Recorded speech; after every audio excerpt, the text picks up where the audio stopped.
Hey, thanks for tuning in. This is Kyle's Wonderful again with another wrestling review. This time it's NJPW G1 Night 12 from August 6th, 2022 from Osaka, Japan. The first night of an Osaka doubleheader. This is the hottest tournament of the summer, reaching one of its hottest venues as we reach further south here in Japan, and one of the hottest summers in Japanese history. So Osaka's always red hot for G1 action, and it sees a phenomenal event tonight. It was a great night. Just finished a few, maybe 10 minutes ago. I was a little bit behind. My my cable cut out right through one of the great matches, but I got it back in time. Watched everything. I'm here to review it all for you. Definitely check out. I've also been doing videos for the backstage comments each night as well. But let's get right into it. The first night, or the first match of the evening, is an 8-man tag. David Finlay, Ryohei Oiwa, the Young Lion, Tama Tonga, and Tomohiro Ishii. A really weird matchup here of different people and different factions teaming up against Bullet Club's Chase Owens, Evil, Show, and Yujiro. So also kind of a weird pairing. It's House of Torture plus Chase Owens. So 8-man tag action kicks us off here in Osaka as G1 wears on. Some contenders may be falling by the wayside, while all the more dangerous, they seek to carve their narratives for post G1 as well once they get eliminated. So those are also in the mix tonight going into the rest of G1. Tonight's action starts with Evil's music, who was eliminated last night. That's kind of what they were talking about. Evil, after an embarrassing night last night, losing in the main event against Tanahashi, getting beaten in his own game. Tanahashi took out Dick Togo along with Show and Evil. All four of them now come out. Yujiro had a much better night last night, however. And then yeah, Yujiro had a nice night last night, getting a big win, beating fellow Bullet Club member Juice Robinson, also eliminating Juice. So Chris is back on commentary tonight, so all night long we'll get live translations as he goes along. Ishii's music now hits, making him the unofficial captain as the senpai or oldest member of this team. Ryohei Oiwa, the youngest member, the young lion, runs down ahead of behind him Finlay, Tama Tonga, and of course accompanied by Jado. Then Ishii comes out last, which is unlike what we saw last time Ishii was in the same match with the Young Lion. He wanted to beat the Young Lion to the ring, which was funny, but this time he just comes out last. Tama and David are both pumped up here. Ishii is stone-faced as usual, but must be disappointed to become the first man eliminated. So now we see Hiromu Takahashi is back in Japan after a spell for New Japan Strong that we'll be seeing coming up soon.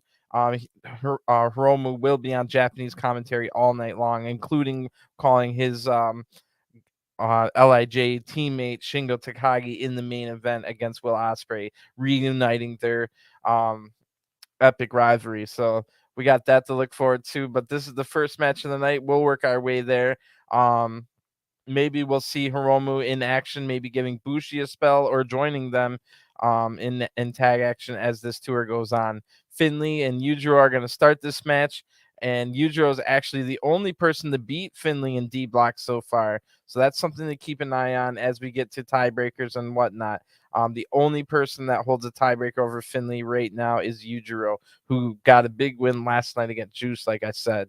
So right away here, Show pulls the hair of Finlay from behind. Finlay fights this off and takes control over Yujiro anyway. Finlay now hits a nice diving European uppercut for a 2 count already. Great move there.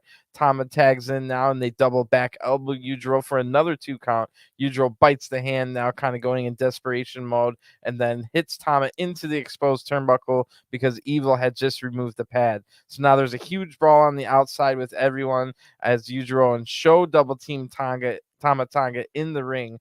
House of Torture, of course, win the brawl on the outside as they always do. Now double teaming Tama on the outside, rolling him back in for Evil, who's now tagged in, but Show just comes in right after that.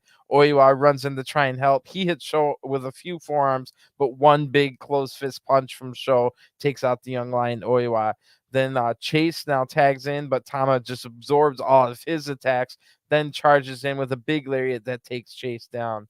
Ishii now tags in, Sho runs in, and so does Ishii. Oh, I guess Ishii tagged in, but Yujiro um also ran in. Ishii just takes out everybody and crushes Chase with a massive shoulder tackle. That was great stuff from Ishii, who's the legal man now, like I said.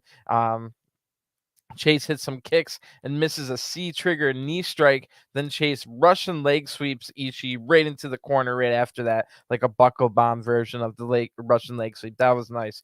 Ishii tries to fight back, but an Insaguri takes him down.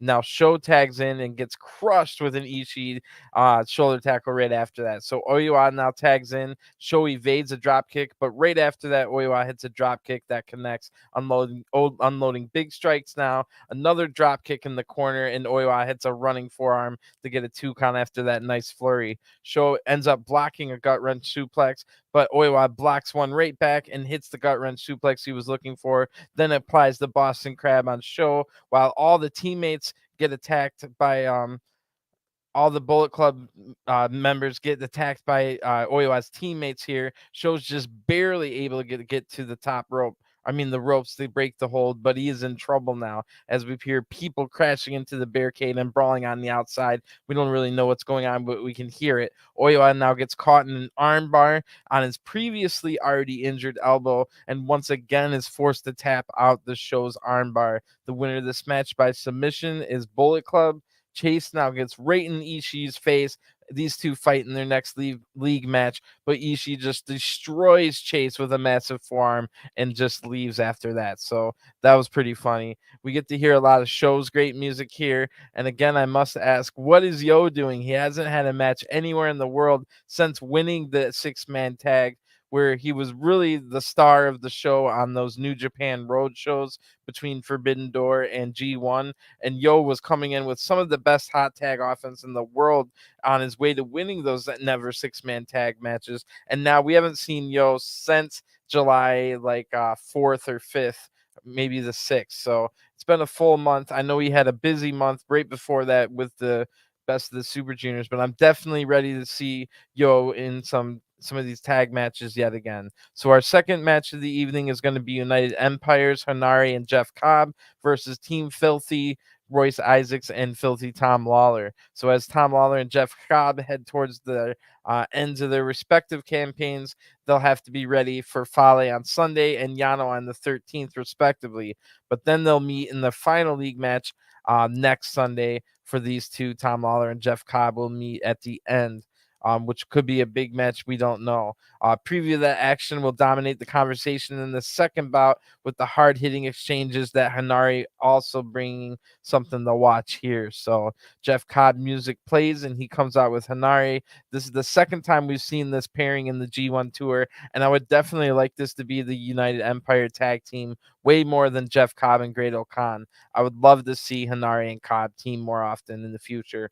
Out next to Team Filthy, after a tough night for Tom Lawlor, he got knocked out cold from Ospreay from behind while Ospreay was trying to get Tom Lawlor off of a submission hold. So Tom looks to be better tonight. He's dancing his way to the ring. He's got Royce Isaacs with him, who had a passionate promo about last night. Royce has been improving match after match here. I mean, he's been good for a while now. I'm just saying on this tour. So this will be another chance for Team Filthy to prove that they're worthy of maybe a World Tag League spot, whether it be Tom and Royce here, or Royce with his regular tag partner, Jarrell Nelson, who's part of Team Filthy as the West Coast Wrecking Crew. They're on New Japan Strong all the time. So they're still looking for their first win in a tag match here, and maybe Team Filthy can get invited to Tag League if they can get a win tonight. They'll be closer to that invite. So Henare and Isaacs are going to start this match with some great grappling here.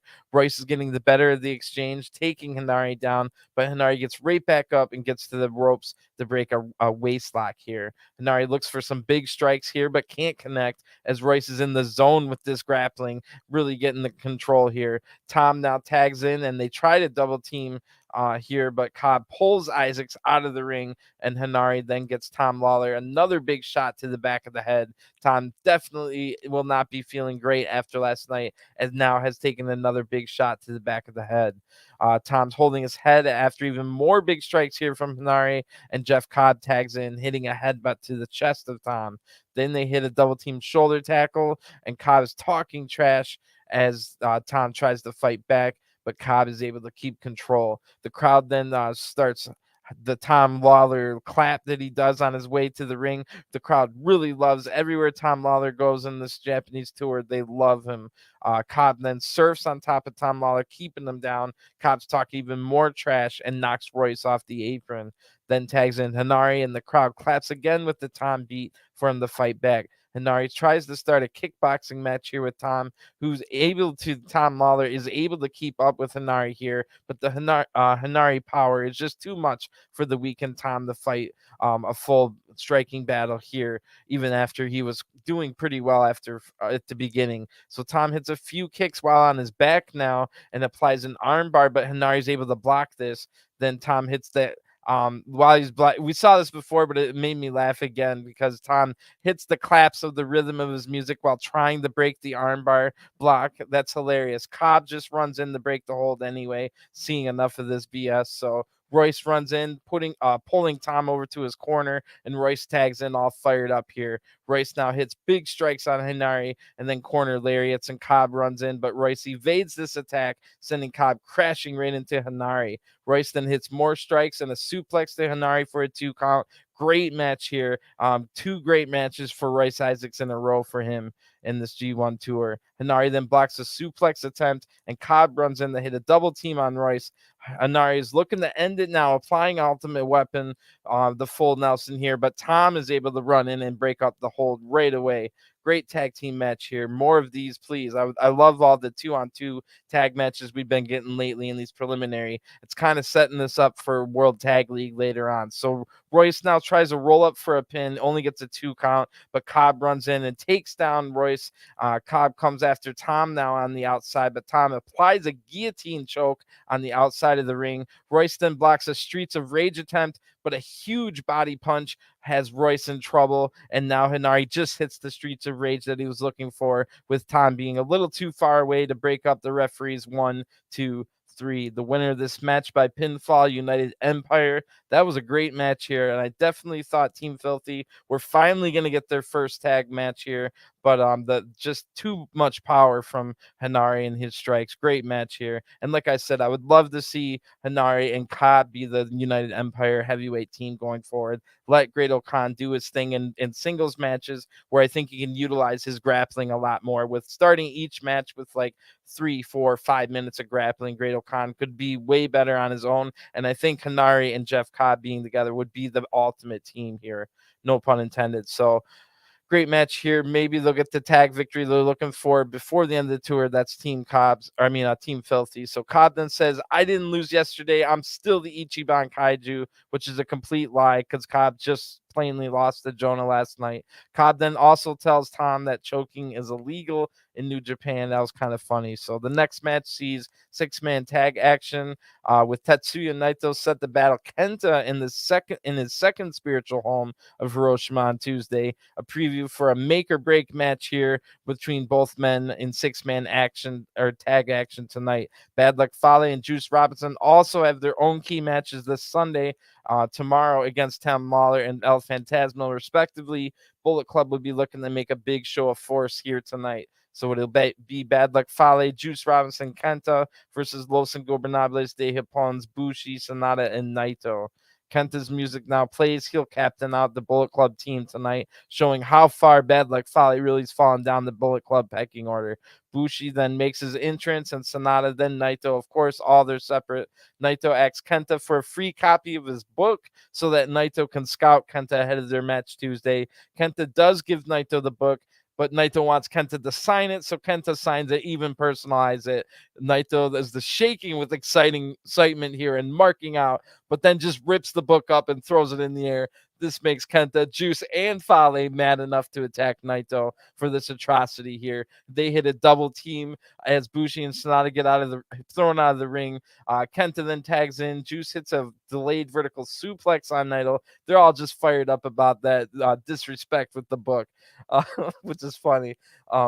Nobody's funnier than Kenta right now. And it used to be Naito that was the funniest guy in the backstage comments, but Kenta surpassed him by far. So, like I said, Kenta tagged in Juice. He hit that vertical suplex. Now the referee's yelling at Juice for some close fist. Juice then tags in Fale, who steps on Naito's back, really wanting to make him pay here, which is probably still hurting. Remember, Naito cut up his back going through the table on last Sunday against Evil in the main event. So Naito's just barely able to kick out from a large Fale cover here, just the 300-pounder smothering him. Kenta now tags in, paintbrushes Naito and making him mad. Kenta then counters a wild attack here, keeping control. Naito then gets up, starts a striking exchange, so Kenta just goes to his big kicks right away, and Naito counters so that in like desperation mode here with a nice neck breaker and is able to tag in SANADA, who hits drop kicks on all three men. The first one on Fale didn't work, but the knee drop kick got him knocked off the apron. So SANADA then puts the Paradise Lock on Kenta, drop kicks him to get him free, and Kenta hits a nice power slam right after that. That was nice. Even Juice was like, "Ooh, that was nice, Kenta." So, which made me laugh because I was like, "Ooh, that was nice." Juice then calls SANADA Cold Skull, which also made me laugh because that's one of those nicknames in New Japan that just makes no sense. Like, what is Cold Skull? And that's always been a funny thing. So Juice making me laugh here, but I'm still mad at Juice for kicking that barricade into a woman's face last night.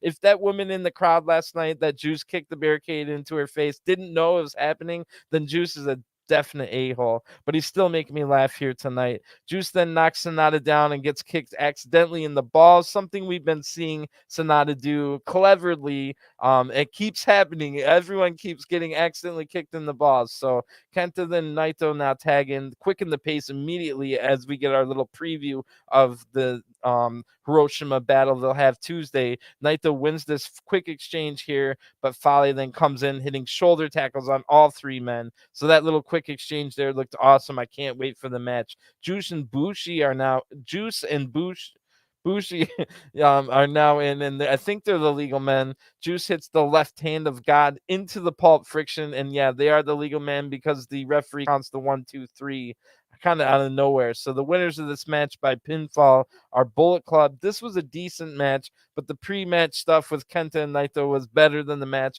But that little flurry we got of Naito and Kenta really has me salivating for Tuesday night.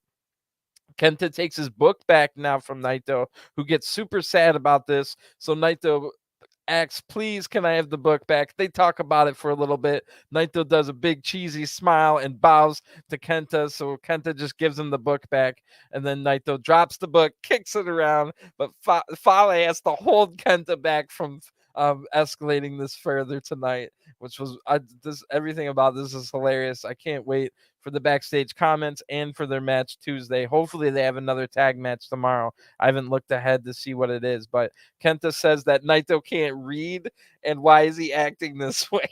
Or that's why he's acting this way, because he can't read. Which Kenta's hilarious. Naito now tears the book apart. He's not even done yet. But Naito, after all, does want to scout Kenta, so he goes back and picks up the pieces after his big display. So we're gonna get into the next match. We've got 1 year ago, Tanahashi and Okada started G1 Climax 31 as opponents in the same arena here in Osaka. But tonight, the Dream Team are back together as their partners to face the TMDK tag team of the K9 Connection. So tomorrow we'll see Okada and Jonah collide in a clash that's the very epitome of the monster block in G1 32 tonight, just as a taste here between Jonah and Okada before their big match tomorrow night. Also, big opportunity for bad dude Tito to lock horns with two of the best here as he continues to impress throughout the tour. So TMDK's K9 Connection comes out first. This is probably one of the biggest matches of bad dude Tito's career, stepping in the ring with Tanahashi and Okada here. If Tito can impress, not only might K9 Connection get invited to the World Tag League, but Tito himself might find himself in Japan more often. So this is a far cry from when I was watching Bad Dude Tito in Championship Wrestling from Hollywood years ago. Great to see him get this far. I also first saw Royce Isaacs there, so the two of them getting this far, it's just great to see. Tanahashi now comes out by himself as the Dream Team will get their separate entrances here. Tanahashi's on a roll, winning 3 straight after losing to Henare to go top of the C block, as he calls it, the Tanahashi. Uh, just what a weirdo. Anyway, winning the main event last night against Evil. Also on a roll is his partner out next, Okada, who is 3-0 in A block. So tomorrow against Jonah, Okada will try to fight or they will fight each other for first place in A block, the monster block. Okada's lead will grow if he can get the win, but a loss would put the destiny out of Okada's hands, as he won't hold the tiebreaker against Jonah after that. So the most important thing in this match right now tonight is that big match with Jonah and Okada tomorrow, the preview. So Okada never backs down from a challenge. So when Jonah challenges him, he'll start the match with him. They tie up, but Jonah just quickly drives Okada to the ropes immediately, using his size and power advantage, well over 100-pound advantage. So the match tomorrow is going to be absolutely great. Jonah now throws Okada again. He's looking more and more like Vader as this tour goes on, which is great. Okada fires back with a few strikes, but Jonah easily blocks a scoop slam after that, with Okada as seemingly obsessed with slamming big men. Okada now hits a nice back elbow, but Jonah just absorbs that as well and hits a shoulder tackle. Okada gets sent into the barricade on the outside of the ring, and this is already the best match of the night. Not that the others were bad, but this just has that big fight feel here. So now Tito tags in and wears Okada down, and where Jonah picks up where Jonah left off. The crowd's now cheering Okada's name with their claps, and Jonah tags back in, and they hit a double team, keeping Okada in their corner. So Okada tries to fight out, but the 2-on-1 in the corner was too much to handle. Tito tags in now, comes into the ring with a slingshot elbow drop, then a snap suplex gets Tito a 2 count on Okada. A nasty forearm exchange now breaks out that Tito is able to win, sending Okada crashing down. But unfortunately for Okada, right into the TMDK corner. Jonah now tags back in, and he uses his weight advantage to wear down Okada, as Tanahashi yells something and the crowd starts chanting louder now. And Okada tries to strike out of a Jonah waistlock, but can't break the hold. So Tanahashi now gets in the ring. Jonah breaks the hold, walks up to Tanahashi, who just gets back on the apron. But Tanahashi was successful in getting Okada free, who now hits a drop kick to tag in Tanahashi. Also, Tito tags in at the same time. Tanahashi hits multiple forearms here, taking Tito down. A couple of big body punches from Tanahashi, a scoop slam, and a middle rope somersault senton gets a 2 count on Tito. Okada now runs in, the intercept Jonah, who ran in before that, throwing Jonah out of the ring. Now they double team suplex on Tito for a 2 count. Tito now fires up, hitting a Blue Thunder bomb on Tanahashi, getting his own 2 count. So Tito getting a 2 count on both Tanahashi and Okada in this match. That Blue Thunder bomb had rocked Tanahashi, and we heard that Jonah had got hit into the barricade. Okada now comes in to help Tanahashi, but Jonah didn't stay down for long, and Okada takes Jonah out anyway when he comes in to help. Tanahashi hits a sling blade on Tito, goes up to the top rope, and connects with the high fly flow for the 1-2-3 right after that, in a great flurry at the end of this match. The winners of your match by pinfall, the Dream Team, Tanahashi and Okada. And Kevin Kelly makes a good point on English commentary, saying that Tanahashi only has a certain number of high fly flows left in his knees, and he just used one of those to take out Bad Dude Tito right here, putting over how much of a threat not only Tito but Jonah as well were in this match. So they definitely should get an invite the World Tag League. If it was me, along with Shane Haste and Mikey Nichols, I would have 2 tag teams from TMDK enter G1. I think all 4 of those men would deserve it, and I think it would make World Tag League even better than it could be. So meanwhile, Okada and Tanahashi celebrate with Go Ace in the background as we go to our intermission now. So we have 5 league matches tonight. No special guest commentator as Chris Charlton's back for these 2 events here in Osaka tonight and tomorrow, but that does give us live translations at the end. So let's get into this. We start our night in D block action where El Phantasmo takes on YOSHI-HASHI. Both men are 1-1 coming into this match and have never had a singles match against each other. So as D block has become increasingly competitive over the last couple of weeks, ELP has had to spend a frustrating 2 weeks without league action. With an intense back end to his campaign, ELP must wrestle both nights in this Osaka weekend, tonight and tomorrow, before turning corner to Hiroshima on Tuesday and then the Nippon Budokan at the end. So big flurry at the end here from ELP. YOSHI-HASHI as the first of 4 matches, also both men weirdly only having their 3rd match tonight. So YOSHI-HASHI in an 11-day span, and is someone that he can't look past here is ELP. Both are 1-1.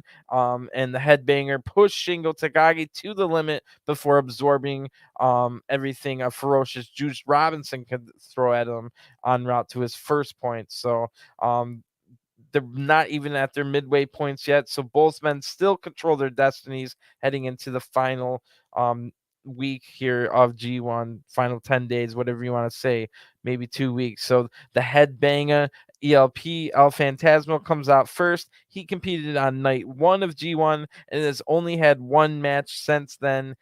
And this is now night 12. So ELP will be the first person to fight back-to-back nights as well, as he has a match tomorrow. But the junior heavyweight who just moved up to the heavyweight ranks should have the stamina to get through this 4 matches in a short span. Somebody has a sign in the crowd and it says ELP stands for extremely lame pooper, and this makes everyone in the building laugh. So ELP then accidentally puts Kevin Kelly's soda pop on his hands, thinking it was or on his head, like to wet his hair, thinking it was water. But now ELP is going to be sticky the entire match, maybe YOSHI-HASHI and the mat as well. But ELP is able to find some water and get the soda off of his hair and body before the match starts. That's ridiculous. So anyway, YOSHI-HASHI now comes. I can't believe that happened.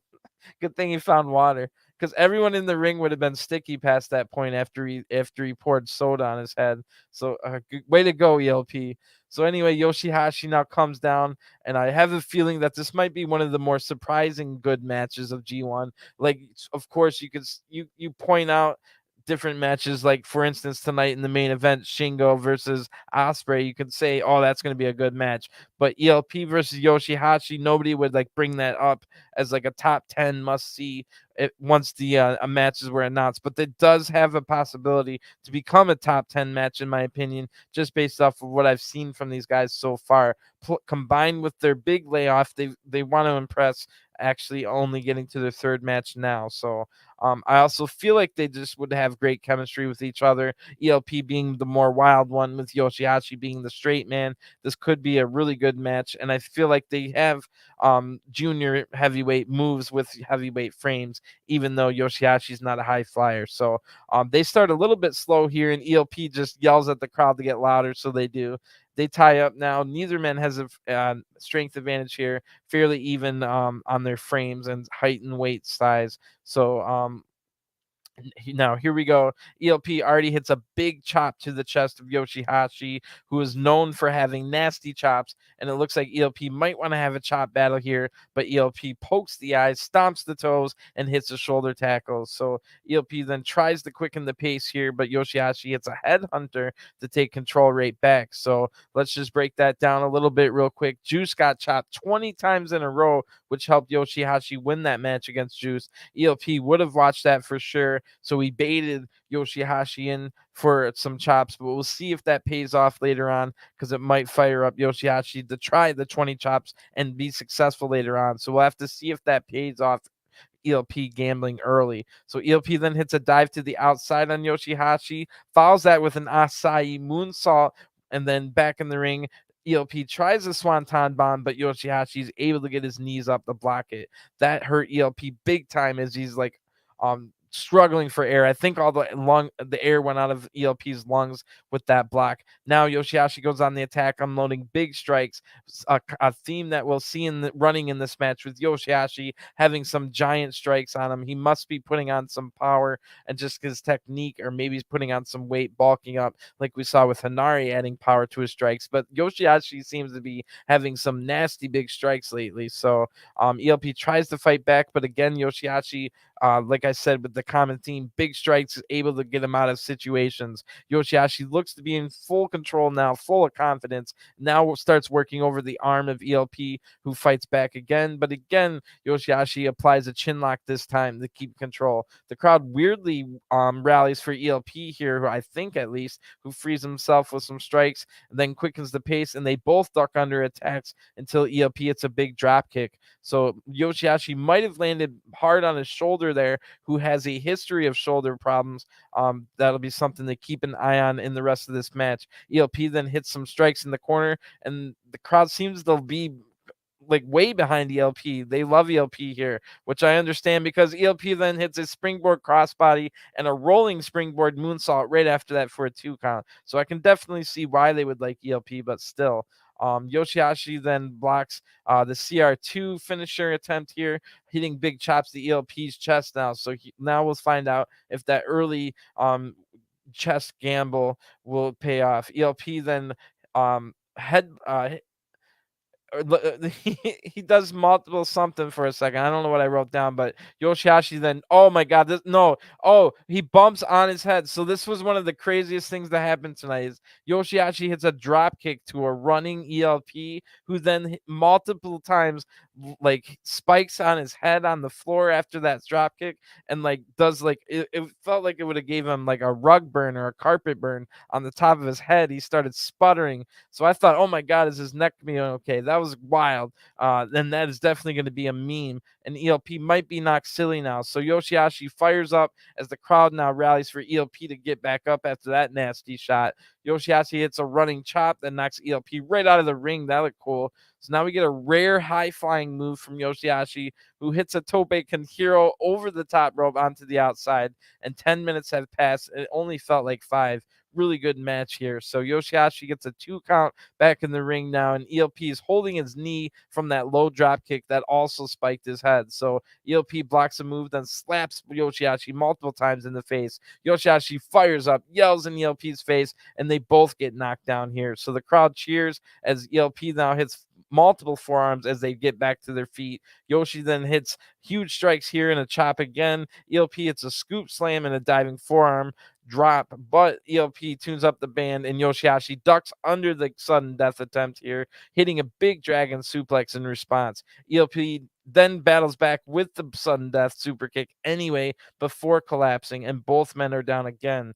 ELP is able to get up first and hits the UFO, a big spinning TKO neck breaker here, and ELP then flies halfway across the ring with the Thunderkiss 86 splash. YOSHI-HASHI just barely able to kick out of that. The crowd thought it was over. I thought it might have been over, but the crowd now cheers for both men. YOSHI-HASHI's definitely won the match, or won the crowd over as this match has gone on. YOSHI-HASHI then counters another CR2 attempt with a nice looking pin. YOSHI-HASHI then hits a super kick of his own, and a massive lariat crushes ELP to the mat. Then YOSHI-HASHI hits the Kamaguri, but ELP just barely able to kick out as we're now at the 15-minute mark. ELP counters a Karma attempt with a roll-up only for a 2. YOSHI-HASHI gets up, hits a Canadian Destroyer, then hits the Karma he was looking for, and the referee counts the 1, 2, 3. The winner of this match by pinfall, the headhunter YOSHI-HASHI, who improves to a record of 2-1 on 4 points, and ELP will next take on Juice Robinson tomorrow. So still with a chance at only 1-2 as well. Juice is already eliminated. Maybe we'll see some more shenanigans in that match, but YOSHI-HASHI's definitely keeping himself alive. ELP is not out of it yet. David Finlay is leading the group at 6 points, and Will Ospreay still the favorite to win going into tonight's main event. So that'll be a huge match later on. Shingo versus Ospreay in this group with Finlay throwing down the gauntlet, with Yujiro being the only person with a tiebreaker over Finlay still in it as well. D block looks amazing. So let's go to A block, the monster block now. It'll be Lance Archer versus Toru Yano in our next league match. Toru Yano is 1-3, basically already eliminated. We've already decided once you get to 3 losses, you're eliminated. Except for in maybe that C block, which is highly competitive. But Lance Archer is 1-2 coming in this match with his back against the wall here, owning a singles record of 3-1 against Toru Yano. So forced into extreme outer edges of the A block bubble. It's almost all but over for Yano. And if Okada produces another result or he doesn't win tonight, it will definitely be over. So a tough task here, especially with Lance Archer next. Yano's ingenuity finds a way in a lot of these tournament matches, but the Murder Hawk monster seems relatively immune to Yano's magic over the years, with only one win for Yano, only coming in 2011, where Archer would have been new to Yano. So that kind of spells out what's going to happen tonight. Archer comes in storming down to the ring. He destroys Fujita on his way to the ring, then destroys Nakashima and Oiwa, taking all 3 young lions down before getting in the ring. Yano comes out. He's probably going to be scared after seeing that. And yeah, Yano's scared after seeing that. So Archer wants a DVD. Yano doesn't give him one. Yano then evades attacks while yelling here as the match is underway. Then yells for a rope break in the ropes. Archer isn't in the mood and blocks a Manhattan drop. Then Yano evades an attack again, taking the turnbuckle pad off, but Archer just takes Yano down, throws the pad away, and Archer takes a pad off himself and throws that away too. So Yano gets mad at this and attacks, but Yano eats a big boot right after this. Yano rolls out of the ring now and gets sent into the barricade. Archer then tapes Yano's wrist to the barricade, and the referee starts his 20 count. Yano just happens to have scissors with him, but they don't seem very sharp, and they aren't very successful at cutting Yano out of the tape, so the referee has to slow his count down. Yano should have been counted out, but Yano's just able to barely squeeze his way out of the tape and get in at a 19 count. The referee should have just counted Yano out and gotten this over with. But Yano now hits Archer with the turnbuckle pad. It has no effect, of course, and we now see that all 4 corners are exposed. This next match, or I guess I'm glad it didn't end, because this next part is ridiculous. So Archer then crushes Nakashima with a somersault senton of all things from the big 300-pounder off the apron. Right after that, Yano throws Nakashima over the barricade really hard. So yeah, Nakashima's just getting destroyed this G1 tour. Now Nakashima and Archer are being taped together. Their wrists are taped together with the barricade in between them. And somehow Archer pulls the heavyweight Nakashima through the barricade, like the little gates, or just the little tiny section they had to get through there. They barely get in at an 18 count, and now both are tied together. So Nakashima and the Archer, well, really just Archer hitting a clothesline, but it ended up being a double clothesline here with Nakashima wrist attached. That was hilarious, I'm not gonna lie. So Archer then just thinking about it is making me laugh. So Archer gets out of this and slams Nakashima on the Yano. Then Archer turns his attention to Nakashima, mad at him instead. So what did the young lion do? But the young lion here, Nakashima, gets a huge choke slam. And Nakashima's now taken almost as many bumps as any of the other guys on tour without having any matches. He just gets beat up every single night. So Yano then ties Archer to not ties, but throws Archer into 3 different exposed turnbuckles, because all of them are exposed now for 2 counts. Archer misses a punch, and Yano hits a low blow behind the referee's back, but Archer is just barely able to kick out. So Archer now hits the pounce period, and that crushes Yano. What a weird match, but it's not bad. I was laughing a lot. Archer now tunes up the band while jiggling his balls as if this match couldn't get any weirder, and then hits a nasty jumping knee strike to Yano, a blackout right after, and the crowd is just laughing their butts off because Yano must have said something funny, and that blackout gets the 1, 2, 3. So the winner of this match by pinfall, Lance Archer. He goes to 3rd place in A block at 2-2. Archer has Jonah and Okada on the last night. Not both of them, but Okada's on the last night. And Okada and Jonah fight each other tomorrow. So Archer will be rooting for Jonah because Okada's undefeated, and that will put Archer's destiny in his own hands if Jonah can win tomorrow. So with 2 wins in his final 2, putting Archer through if Jonah can win, and then Archer wins his final 2 against those 2 guys. So Yano is long gone eliminated at 1-4 now, but this was a good comedy match. Archer is being nice to a lady who has a sign for him, but then Archer gets really mad because he sees the other side has SANADA on it. So Archer then yells at the woman before leaving, which was also funny. That match was ridiculous. So anyway, we get the C block action, the ultra competitive C block. It's Hiroki Goto versus Zack Sabre Jr. coming into the match with identical 2-1 records. The singles record against each other is Zack in favor of Zack Sabre Jr. 3 wins to 2 for Goto. So as C block begins to get very crowded here, with everything still in play for the 7 entrants, Goto and Sabre Jr. are fighting to get a key 6-point status here, while Goto holds 2 wins over his British opposition. Both are from 2017, and in the last 5 years have not been kind to him, as Sabre has won the next 3. So this year's tournament has already seen big victories for Goto over another man who had he had a losing streak against in Naito. So a convincing Tokyo Dome victory for Goto and YOSHI-HASHI against Dangerous Techers. Still in recent memory, it might be because remember, basically, Goto and YOSHI-HASHI made Zack Sabre Jr. and Tai Chi split up as a team going into the separate rinks yet again. So Zack Sabre Jr. comes out talking trash to everyone who listen.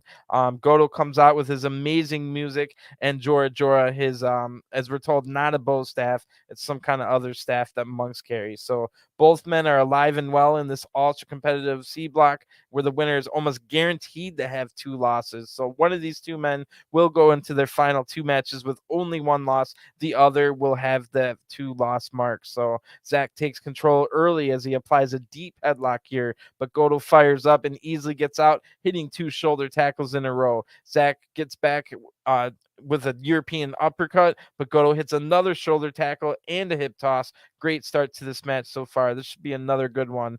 So Goto hits a big elbow to the forehead of Zack as the crowd claps.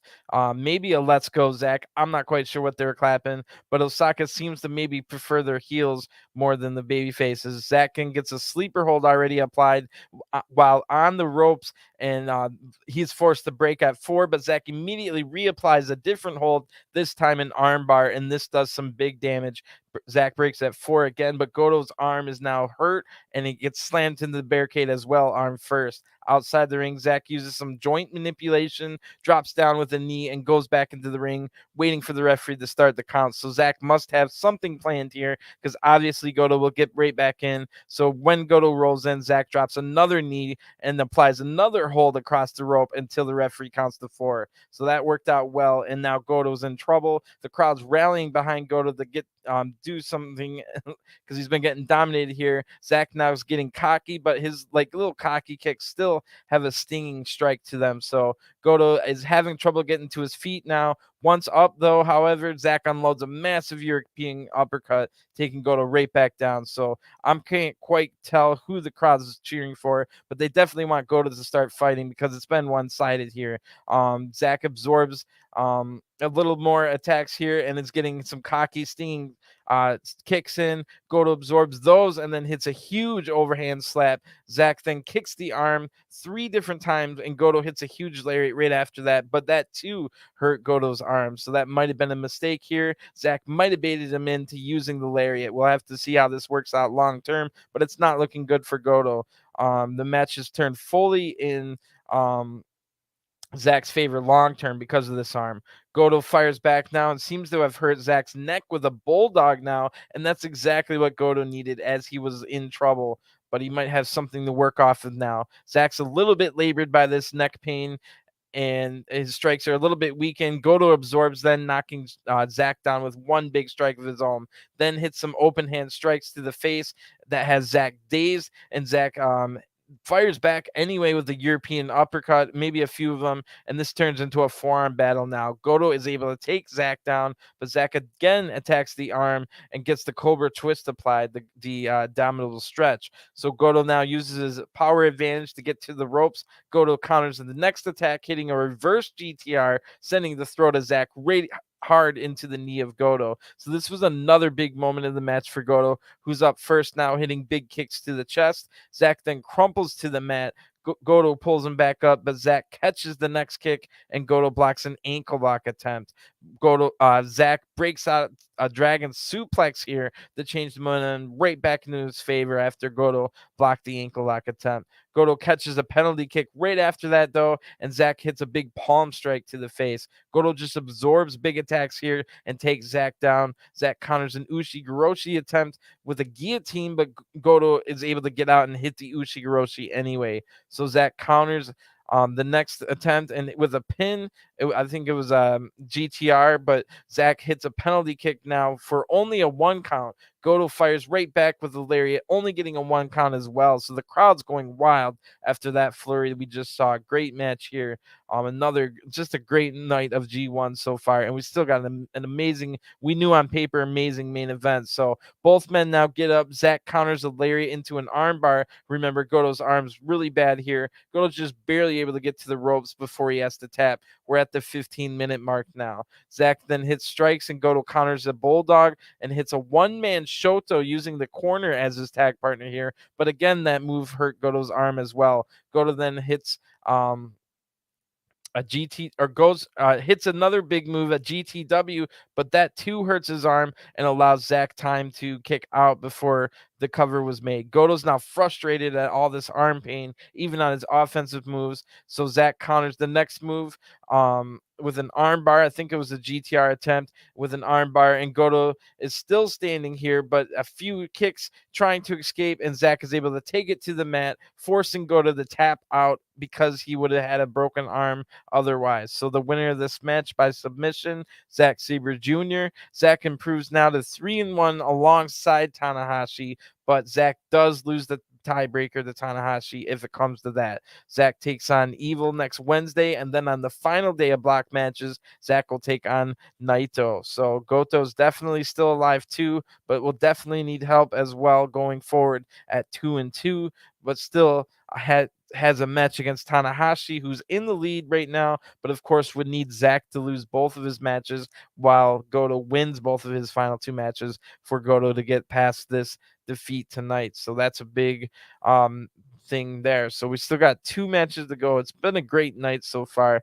Our semifinal match of the night sees Jay White has the opportunity here in Osaka to go to 4-0 in B block, a victory that would almost all but ensure his place in the table at Budokan at least, with everything on the line against Tama Tonga. So here against Great Okan, who can only hope for a maximum of 4 wins in this block after dropping his first 2 matches to chase Owens and SANADA. So if he wants to stay in the B block hunt, he has to win tonight against Jay White, who's already gone 3-0, and a man who's not lost a singles match in New Japan since November 2021. So no pressure there on Great Okan with his back against the wall.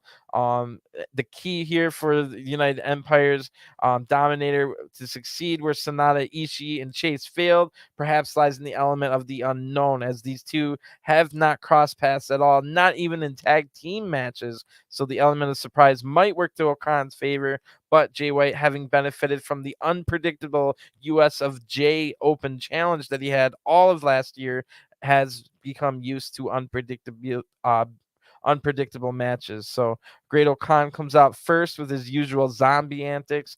Then Jay White comes out with Gato next to him, of course. Jay White's on a roll, looking to win G1 as the heavyweight champion, which would definitely be interesting if that happens. But I still think no matter what happens, it's coming down to Tama Tonga versus Jay White at the end of the blocks matches on the final night, and the winner of that match gets through. And I still think Tama Tonga might win that match and probably should win that match, setting up a title match against those two later on that Jay White could win, but it would be a great title match in a big event before Wrestle Kingdom at some point between then and now. So Jay's in in a good mood here, being back in Osaka, where he's like, I think he was 8-0 and 4-0 in G1 matches, and he just won the title here in Osaka as well. So he goes back on his mission to get this Osaka crowd to make noise, but they never do. So Okan charges right away as Jay has to bail the ring, and Okan goes to the mat. He wants to grapple here, some amateur style stuff that Okan's known for, but Jay White not so much. So Jay White gets to the ropes and says, I don't know what he's doing. Get him away from me, because Okan was like on the ground looking to bring it to the mat. Great Okan then calls Jay a chicken, and this does get Jay to grapple a little bit, where Okan easily takes control. Jay gets over to the ropes, then attacks Okan while he was breaking. Okan then hits a shoulder tackle and is hitting more innovative attacks here that's confusing Jay White. So Okan sits on Jay's head now, something he hasn't done in weeks, and then two sweets Jay's butt before letting him out. So Jay then rolls out of the ring, all confused and flustered now, and Okan follows him out there, driving the back of Jay White into the barricade twice. So Jay's now complaining about his eye to the referee. This allows Gaeta for a chance for a cheap shot, but Okan sees it coming and counters it. Jay White was still able to take control off of that distraction, however. Great Okan kicks Jay off of him, sending Jay into the barricade again, but Jay just comes right back and now has attacked the knee hard of Great Okan, using the ropes as leverage to damage the knee big time of Great Okan, as we've now hit the 5-minute mark. So Jay White hits some stomps in the corner, then hits Okan's knee multiple times into the ring post. But again, Okan kicks Jay hard into the barricade to counter this. But Okan's hurt, has a very hurt knee now, which has caused damage to Jay's back as well. So maybe an even match, but we'll have to wait and see. Jay does a zombie walk now, mocking that entrance from Okan, and hits a dragon screw leg whip, damaging the knee of Okan even further. Jay now hits two sweet chops, but then a nice judo throw gets Okan a little bit of time to recover from the knee pain. Then Okan goes back on the attack, but collapses on the knee pain, trying to do a running attack. Okan gets back up, hits a deadlift gut wrench suplex, and Jay frantically gets to the ropes before a sheep killer can be applied. Okan now pulls the hair to get and goes up the ropes while Jay's on the apron. Jay hits a ton of back elbows here to get out of any predicament and hits a nasty looking dragon screw leg whip, making Okan scream in pain. And Jay hits a blade buster, brain buster for a 2 count as we now hit the 10-minute mark. Really good match again. Every match was hitting tonight. Even the Yano match was funny. So the crowd now cheers for Okan to get back in the fight, but a chop block from Jay to the knee then takes Okan back down. Okan then charges back in, but Jay counters that with a complete shot, and Jay deadlift Germans and rocks the baby here with Great Okan. Jay then pulls Okan up by his braid, and Jay hits a massive Uranagi slam. Great Okan's just barely able to kick out of that, while we hear him mumble a few probably talking trash here. So Okan blocks a sleeper suplex attempt that Jay just almost always gets blocked forever. Every single one of Jay White's matches, he gets the sleeper suplex attempt blocked by like 4 times and then hits it. Anyway, Jay hits a nice belly to belly suplex out of that block, and then Okan desperately needs time to recover. Okan was the one hitting the belly to belly suplex, by the way, after that block. So that was desperate for some time to recover. A quick flurry of counters now ends with a knee breaker from Jay, again attacking the weakened knee of Okan. Then Jay applies the TTO, the Tanahashi tap out, but Khan is just barely able to get to the ropes, causing a break. Jay then hits a monstrous chop, but that just fires up Khan, who hits a Mongolian chop, as we're now at the 15-minute mark. Jay hits more chops, but Khan applies an iron claw. Jay gets out of this, and then Khan blocks a sleeper suplex again, and Okan hits a throat thrust and more Mongolian chops. Okan then, but Jay's able to now hit the sleeper suplex that he was looking for, and Okan's breathing heavily. Definitely got the wind knocked out of him there. So he's able to block a Blade Runner attempt anyway with an Iron Claw, but that gets taken into a Sheep Killer now. Gato's yelling for Jay White to get out of this. Jay eventually is able to get out without tapping or passing out, and Okan is able to just apply an Iron Claw right after, and then punches Jay right off his feet with a big right hand.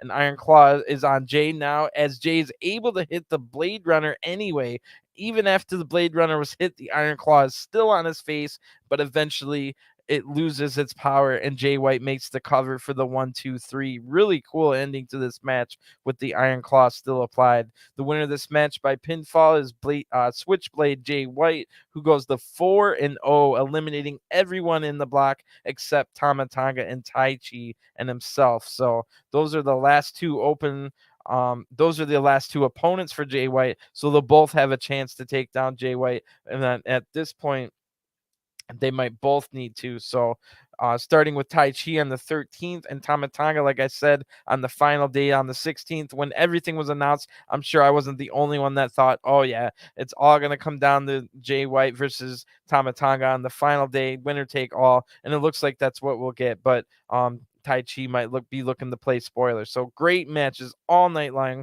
and we still got our juicy main event next. So we already know it's going to be a great match. We've seen it before, but I'm ready to see it again. It's in D block action. Shingo Takagi versus Will Ospreay. Shingo comes in with a 1-2 record. Will Ospreay with a 2-1 record. The singles record is held by Ospreay with a 3-1 win advantage. So when Shingo was IWGP World Heavyweight Champion for the bulk of 2021, Will Ospreay was carrying his own version of the title in protest after his May vacation of the title, the vacating title. So Shingo wanted Ospreay and Takagi to be the main event at Wrestle Kingdom 16 Night 2 this year at January 5th, but Shingo lost the world title to Okada January 4th, the night before, and that match did not happen. But the fact remains that Osaka now is basically getting a Tokyo Dome main event worthy match headlining the main event tonight. So something that everyone's found out throughout the world is that Ospreay handing Shingo his first ever NJPW defeat in the Best of the Super Juniors. That was their first match. Then an epic world title clash at Dentaku 2021 ultimately is what forced Ospreay to vacate the title in the first place. So every one of these encounters has been classic so far, yet only one of them has seen Shingo victorious, that meeting in G1 Climax 30. So Shingo's second spiritual home of Kobe, where he got that one done, having lost in his real home this year in the main event already. So this is going to be an epic one, and let's just get right into it. One of the best rivalries in New Japan over the last few years kicks off again here. Shingo comes down, no nonsense, no LIJ stuff, completely focused. Will Ospreay then comes out next. He refuses to wear the U.S. title around his waist after losing to David Finlay. He will only wear it around his waist if he beats David Finlay in a separate match. So this might have one of the highest chances of going to a time limit draw out of every match because they've had 45-minute long matches in the past. So 30 minutes is the time limit here. They start a little bit slow, then they grapple a little bit, and Will applies a headlock to kick us off here. So Shingo quickens the pace right away, hitting 2 shoulder tackles in a row. Shingo ducks under, but then gets hit with an arm drag right after that. Shingo evades a corner attack now, taking Will Ospreay down. Really even match and really good match so far. Shingo applies a hold on the arms to get Will gets to the ropes. No clean break here from Shingo, who attacks the midsection twice, hitting a vertical suplex right after. Shingo then applies a leg scissors, and Shingo might be targeting those kidneys that gave Will Ospreay so many problems, sending him to the hospital earlier in the year. So Will now hits a chop and an uppercut that fires Shingo up, who hits some strikes.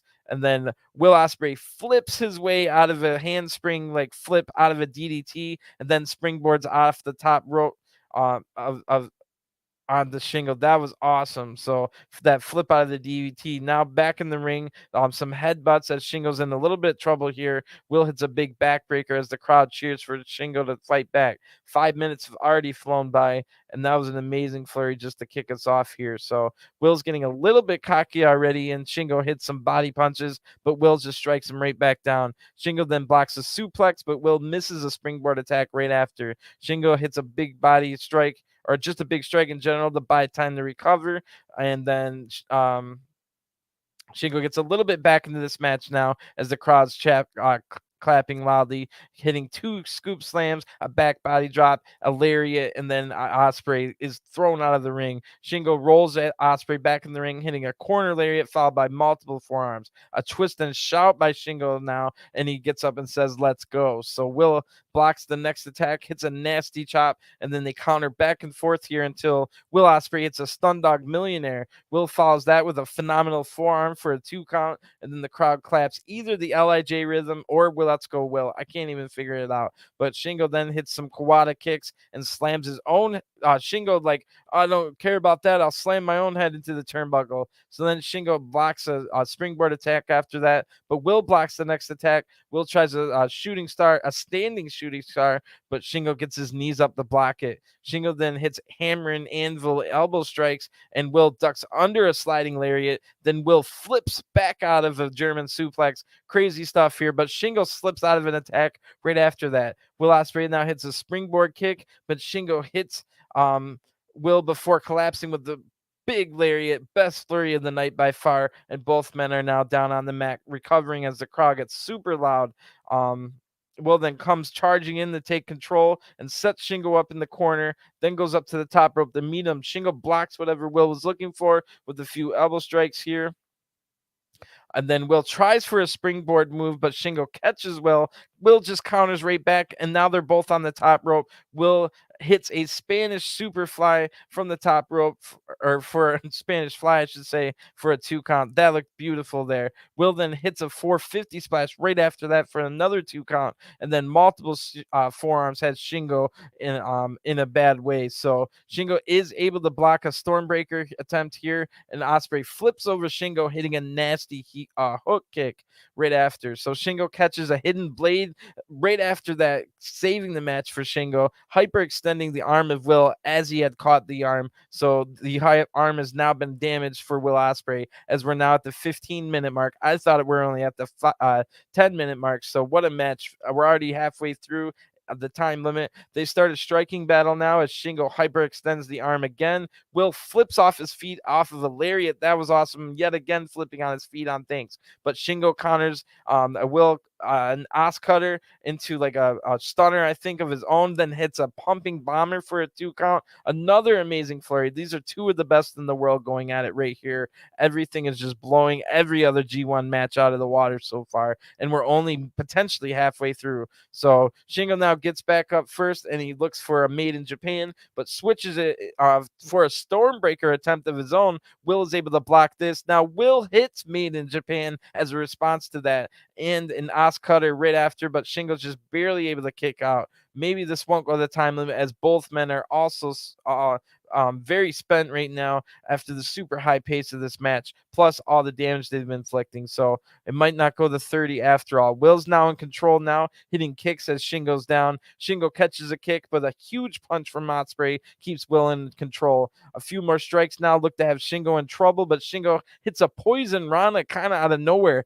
But Ospreay's a little bit dazed and confused, but is able to unleash the hidden blade, hitting it pretty much flush. But Will Ospreay hurt his arm and was still dazed from that poison Rana. He wasn't able to make the cover in time to get a 1-2-3. So the work that Shingo did on the arm earlier definitely saved him, as he just got hit with the hidden blade. Shingo's still in a little bit trouble here, though. Blocks another Stormbreaker attempt as we're now at the 20-minute mark with 10 minutes left to go. Multiple hook kicks now hit for Will Ospreay again, and Shingo is able to counter a springboard move, I should say, with a backslide pin, only for a 2 count. Will then gets out, almost pins Shingo here, but Shingo ducks under another hidden blade right after that, and then counters 2 lariats into a dragon suplex. Shingo then hits a massive pumping bomber lariat. I thought that might have been it, but Will finds the fire in his heart to kick out. Shingo then hits a sliding elbow and the last of the dragon and gets the 1-2-3. The winner of this match by pinfall, Shingo Takagi. Wow, what a match from beginning to end. It never slowed down for the most part, showing that a 23-minute match can just can be just as epic as a 45-minute classic, with quick pace all the way. I think this is a match that could appease fans from the ages of 100 to 5. I think the young kids, the old people, everybody would love this match. It's just amazing that all the flips and stuff that Will's able to do, the chemistry they have together to do things timed so perfectly. There's basically no botches within this entire 23-minute masterpiece. Great match here. So, great stuff. Will and Shingo actually show a little bit of respect to each other after the match, having a little bit of a conversation right after. Shingo might have said something about wanting a U.S. title shot, which is something we can think about down the line. But I'm guessing they also said something along the lines of "great match, bro." So the crowd's now cheering super loudly for what they've just witnessed. Will Ospreay goes to two. His record goes to 2-2, and Shingo also goes to 2-2 as well. So with David Finlay holding the tiebreaker over both men and now leading with having a match lead over them as well, David Finlay's looking good to get out of this block, with Yujiro weirdly holding the tiebreaker over Finlay. Also, Yujiro is alive and well in this block. This should be great going down the stretch in D block. Shingo now gets on the mic in front of his fans, and thankfully Chris is here today, so we get the live translations. And Shingo says, somehow and some way, I got out of this match with my neck still intact. I will keep fighting as long as there's still a chance, and I will force my way until the bitter end. I didn't come into this thinking this was just a league match. It was just another chapter in my rivalry with Ospreay. After losing the Don Taku, this was a comeback, but not the finish to the story. It was here in Osaka where I was first announced in my first G1, and then I was here where I fought Naito in G1, and it was also here in Osaka I became IWGP World Heavyweight Champion. So I'll use this as my turning point in this G1 and live up to my name all the way through. So then Shingo leaves. The big cheers from the crowd. Shingo now takes on Yujiro next in a big matchup for both men. So now in the back, Shingo says, I knew what I was going up against with Will Ospreay tonight. So much hard work to win those 2 points, and my back is still against the wall with so much work left to do. We all saw that I'm game and I've evolved to become better, even though we're from different countries and generations. Will and I do share the same fighting spirit. We will meet once again, and when we do, there will be a title on the line, whether it be for the British, the US, or the World Heavyweight. I don't care. I'll outfight everyone, as we're in the middle of the hottest summer on record in a long time. That fire still in my heart burns even hotter than anything on this planet. I will stand atop as winner of G1, but my job is not finished. So wow, great promos here from Shingo. Great match here from Shingo. Great match from Ospreay. As good as David Finlay's doing, there's no way David Finlay should be winning the G1 D block over one of these two men who just threw down a classic. I've been enjoying David Finlay's run, but it has to come crashing to an end now. One of these two men have to go through. It just really has to. So, oh, sorry. I'm just now seeing your message, Robinson, but you're still over here talking about The Rock winning the Rumble. Doesn't matter what I'm talking about. But then no, I agree. We'll see. But I'm gonna get going. That was a really good main event. Definitely go check out these matches, and I'll be back later today with backstage comments, and then we've got one more event in this triple header, another event tonight. So I'll be back with that live when it ends. Thanks for tuning in. Enjoy your weekend, and I'll talk to you guys again soon. Peace.